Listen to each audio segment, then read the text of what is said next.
इष्ट परमात्मा जो है उसी को आप इष्ट गुरु मान लो, कल्याण हो जाएगा। बोलिए आनंद तुम तो भगवान की।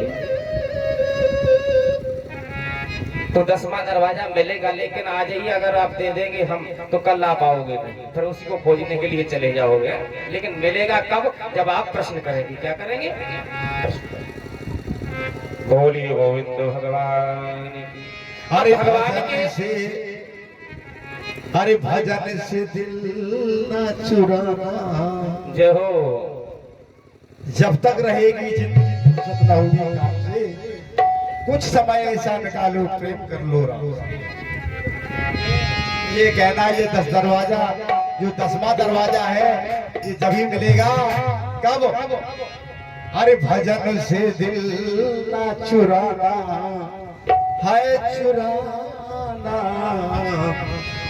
भजन से दिल ना चुराना कि है राम जिंदगी का क्या है ठिकाना।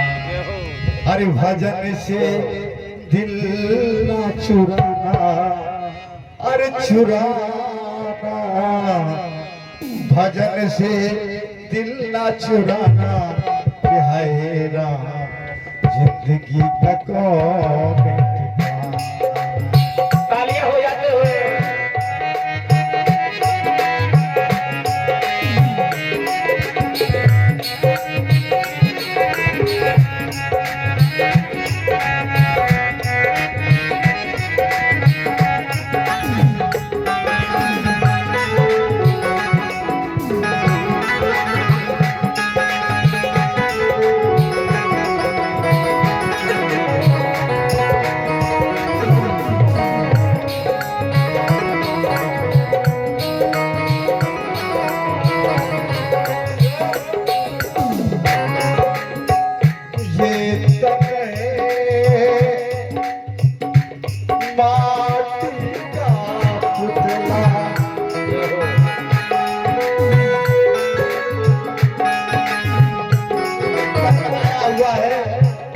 माटी का बना हुआ है। एक दिन माटी में मिल जाना है। ये तन है माटी का पुतला,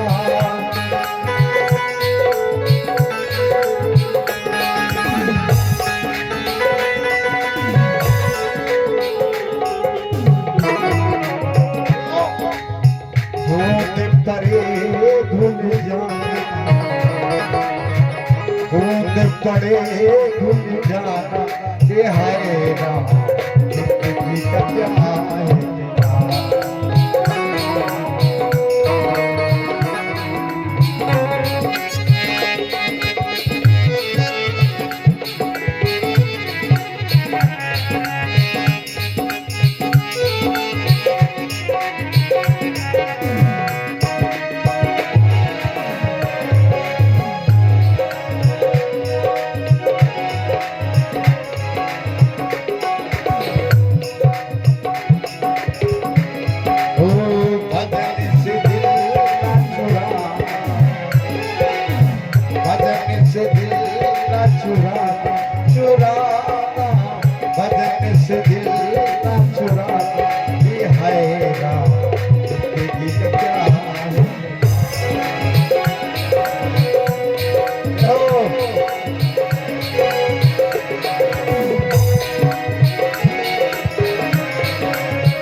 ये तन्हे का गज की दुनिया,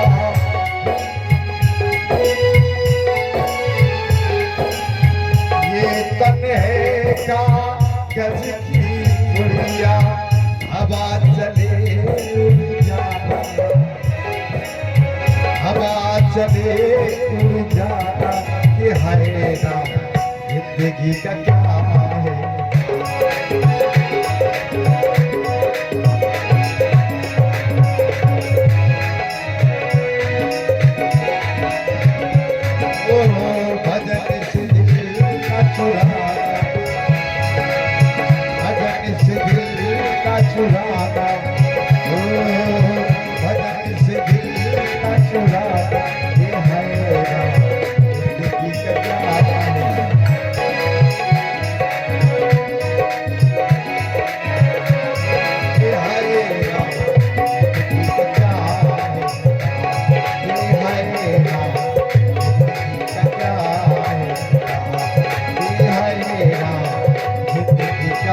दिया है।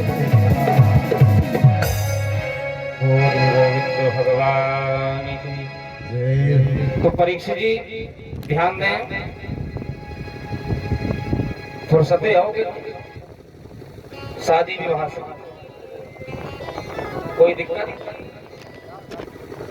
आपको? कोई दिक्कत? परीक्षित बन गए हो, 7वें दिन नाग आएगा, ये गारंटी है, और आपको काट लेगा, आपकी क्या हो जाएगी? हम नहीं कह रहे। अरे मेरे भाई परीक्षित जी मर गए होते तो हम यहाँ कथा कहने नहीं आते। परीक्षित जी अगर मर गए होते, परीक्षित जी की मृत्यु नहीं हुई है, बल्कि क्या हुआ है? मुक्ति हुई। क्या हुई? श्रीमद् भागवत कथा को श्रवण करने से आहा परीक्षित जैसे नौजवान राजा को मुक्ति प्राप्त हो गई। तो जब जैसे राजा परीक्षित को मुक्ति मिल गई, तो बताओ इस संसार में हमें आपको मुक्ति मिलने में क्या कठिनाई? तभी तो हमने कहा कथा करवाना सरल है, भागवत करवाना सरल है, भागवत हमारे जैसी कहना सरल है, आप लोगों जैसे भागवत को सुनना सरल है। लेकिन भाइयों मेरा निवेदन है, इस कथा को करवा करके और सुन करके उस रास्ते पर चलना बड़ा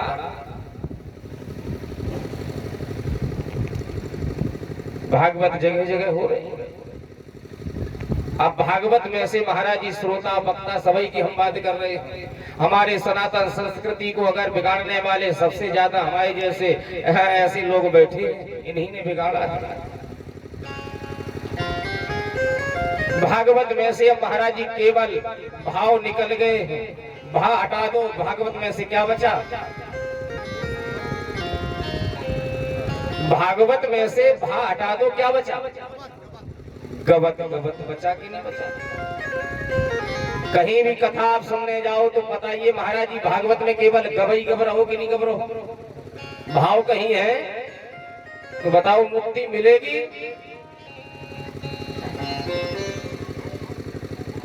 बोलिए भागवत भगवान की जय। भगवान के 3 प्रकार के दर्शन बताए गए। भगवान के दर्शन करना है तो कितने दर्शन हैं? कथा में आनंद नहीं आ रहा होगा, समझ में आ रही कथा के लिए? नहीं, हम लोग ऐसे हिलाते रहो सिर और हम ऐसे बाँचते हैं और समय निकल जाए 7 दिन, पता नहीं कब हम अपने घर चले जाएंगे, आप अपने आ रहे हो। सपने में भगवान की झांकी अगर आपको दिखाई दे जाए स्वप्न में सोते हुए, तो ये भगवान का साधारण दर्शन है। आप समझ लो कि भगवान मेरी पर कृपा कर रहे हैं। कब? सोते हुए सपने में आपको भगवान दिखाई दे जाए। लेकिन ज्यादातर लोगों की समस्या रहती, महाराज जी आज हमने सांप देखे, आज हमने पानी देखा।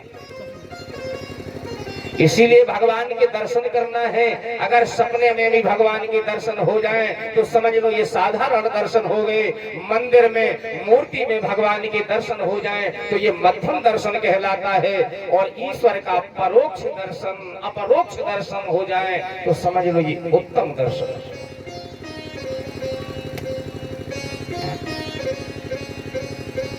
भगवान के साक्षात्कार करने के भी 2 मार्ग है महाराज जी। कितने? पहला मार्ग है परोक्ष ज्ञान और दूसरा अपरोक्ष ज्ञान।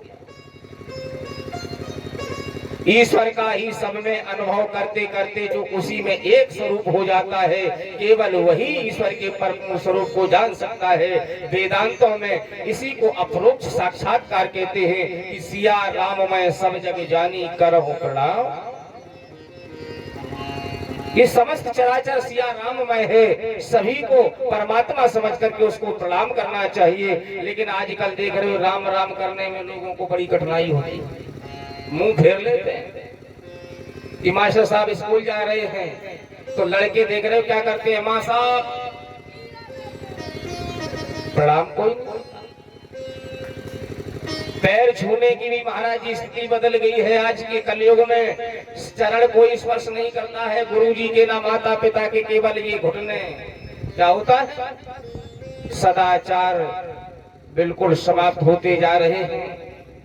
मंदिर में भगवान का दर्शन कर लेने पर ज्ञानी पुरुष जहाँ दृष्टि जाती है वही भगवान का रूप अनुभव करते हैं। मंदिर से बाहर आने पर महाराज जी प्रत्येक में परमात्मा की दर्शन को मन जहाँ जाए वहाँ पर परमात्मा के दर्शन करे, जहाँ मन जाए वहाँ ईश्वर का दर्शन करे।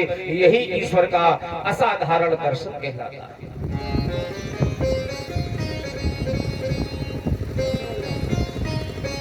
मक्का मदीना सुना,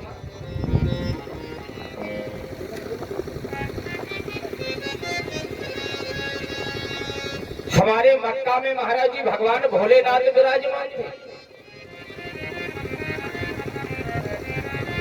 उनके साथ साथ में परीक्षित जी वहां पर 64 योगिनियों के भी मंदिर थे, मूर्तियां थी। कितनी? 64 योगिनी। जो इस समय इस्लाम चल रहा है, इस्लाम को मानने वाले इनके जो जनक थे, जिसे कहते हैं जो मोहम्मद साहब उनकी प्रत्येक दिन पूजा अर्चना किया करते थे। प्रत्येक दिन उनके समय पर दर्शन करने के लिए जाया करते थे। इतने उसमें ये लीन हो गए भगवान भोलेनाथ में और 64 योगिनियों में इतने लीन हो गए कि वही मूर्तियां उन्हें जब हृदय में दिखाई देने लगी, कहाँ दिखाई देने लगी? अंदर जब दिखाई देने लगी तो उन्होंने घोषणा कर दी कि आज से मुझे मूर्ति पूजा की कोई जरूरत। जब आपको परमात्मा स्वयं हनुमान जी कहो या राम जी कहो या कृष्ण जी कहो, जब अंदर आपको दिखाई देने लगे तो बताओ मंदिर में जाने की जरूरत है? लेकिन इस्लाम वालों ने कहा कि हमारे मोहम्मद साहब ने कह दिया कि मूर्ति पूजा नहीं होगी, हमें जरूरत। लेकिन उन्होंने अपने लिए कहा, क्योंकि उन्हें अंदर दिखाई देते थे। सब लोग कहने लगे मूर्ति पूजा पाखंड है।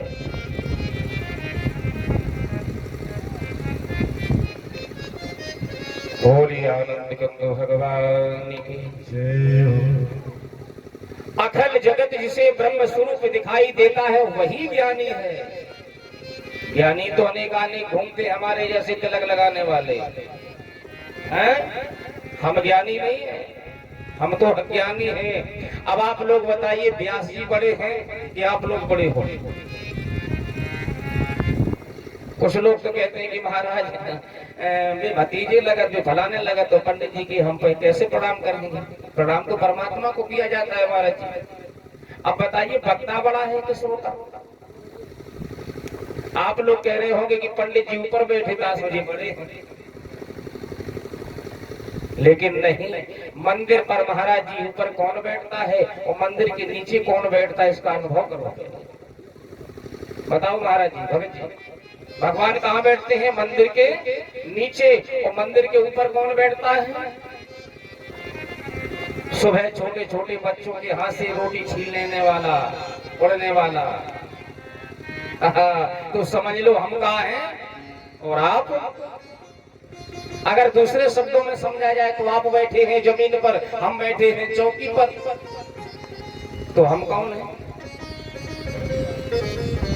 हम हैं चौकीदार, आप हैं जमींदार। तो बताओ चौकीदार बड़ा है जमींदार? गुरुजी बताओ, जमींदार बड़ा है चौकीदार?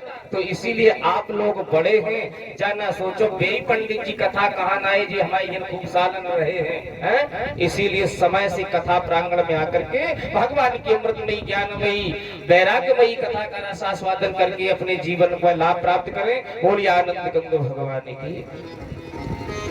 गोपियां अपने स्वरूप में भी परमात्मा का अनुभव करती हैं। गोपियां कहती हैं कि मैं ही कृष्ण हूँ। जिसे अपने अंदर परमात्मा दिखाई दे जाते हैं वह जीव ईश्वर से कभी जुदा नहीं।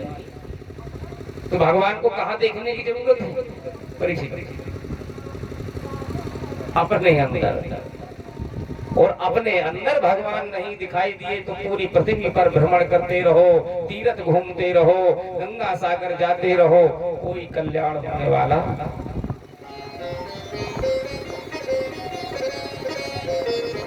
जो ईश्वर में मिल जाता है यही श्री भागवत का फल है। लोग कहते हैं भागवत को कराई फल नहीं मिला, कहते हैं ना, आप लोगों ने सुना होगा। आप लोग चंदा तो दे देते हैं कि 51 किलो गेहूं महाराज जी कि भागवत के लिए चलो ले जाओ, चलो बोरा उठा लो, कोई दिक्कत नहीं। लेकिन ये भी ध्यान रखना चाहिए कि मेरा एक पैकेट गेहूं जा कहाँ रहा है, नाम तो भागवत का है, लेकिन हमने कह दिया, हमने तो दे दिया, हमें क्या करना है।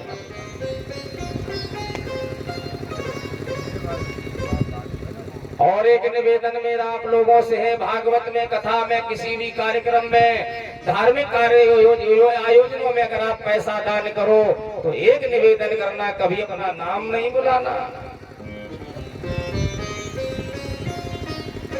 परीक्षित जी, जब तक अगर बोले न गए तो हाल ही माइक पे पहुंच जाता। जब बताओ हमने तीन दिन हो गई कथा हो तो मेरो नाम का ही नहीं आओ, सभी के नाम आएंगे। इसीलिए निवेदन है, दान को कभी दे करके चिल्लाया।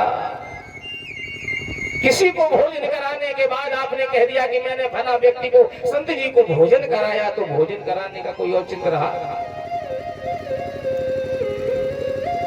इसीलिए दान भी करो तो ऐसा दान करो जो केवल परमात्मा जान सके। संसार को अगर आपने दिखावा करके दान दिया है तो वो दान नहीं। तभी तो कहा गया है कि पुण्य की जड़ कहाँ है महाराज?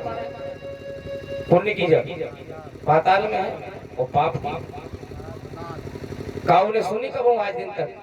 पुण्य की जड़ पाताल, पुण्य की जड़ पाताल। अरे पापों की तो जड़ कहूं है, तो महाराज जी पाप की जड़ है अस्पताल। गुरु जी है कि नहीं बताओ? अगर पुण्य की जड़ पाताल में है तो मेरे भगवत प्रेमियों ध्यान कर लो, पाप की जड़ अस्पताल है। जो महाराज जी पाप से कमाता है उसकी हालत क्या हो रही है?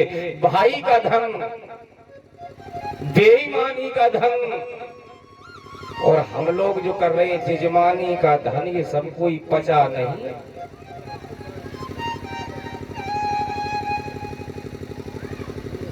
श्रीमद् भागवत की कथा केवल महाराज जी कब कराई जाती है? जब हमारे ग्राम में सत्यनारायण की कथा कब कराई जाती? जब हमारे परिवार में विघटन हो, गांव समाज में विघटन हो, अराजकताएं बढ़ रही हो, महाराज जी संगठन की कमी हो रही हो, नौजवान बिगड़ रहे हो, आहा, तो इन्हें एकत्र करने के लिए भागवत कथा कराई जाती है, जिससे मेरे गांव का सुधार हो। और जिस कथा से गांव का बिगाड़ हो गया तो समझ लो वो कथा। इसीलिए निवेदन है, संघे शक्ति कलौ युगे। सतयुग त्रेता में मंत्र शक्ति थी परीक्षित जी, मंत्रों से हम लोग काम करते थे। लेकिन कलयुग में एक ही शक्ति है, संघे शक्ति कलौ युगे, संगठन में शक्ति है। जब तक आपके ग्राम का संगठन नहीं होगा, तब तक आपके परिवार का संगठन नहीं होगा, तब तक विकास होने वाला नहीं है। जहाँ सुमति तहाँ संपत्ति नाना, और जहाँ विपत्ति तहाँ